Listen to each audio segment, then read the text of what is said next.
میرے اور آپ کے پیارے محبوب صلی اللہ علیہ وسلم رمضان المبارک سے 2 ماہ پہلے اللہ تعالی سے دعا فرماتے، رمضان المبارک کا انتظار کرتے۔ جب رجب کا چاند نظر آتا آپ صلی اللہ علیہ وسلم دعا مانگتے، اللہم بارک لنا فی رجب و شعبان، اے اللہ ہمارے رجب اور شعبان میں برکت عطا فرما،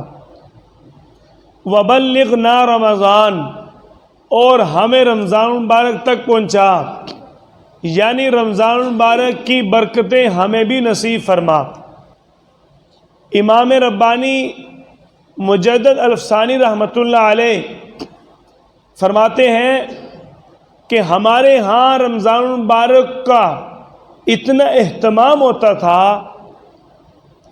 جب رمضان المبارک گزر جاتا 6 ماہ تک ان اعمال کی قبولیت اللہ سے مانگتے رہتے کہ یا اللہ ہمارے رمضان المبارک کو قبول فرما۔ رمضان المبارک میں اتنی عبادات، اتنے وظائف، اتنی دعائیں کرتے کہ اس کی قبولیت کے لیے 6 ماہ تک دعائیں مانگنی پڑتی تھی، اتنے زیادہ اعمال۔ اور باقی جو 6 ماہ ہوتے تھے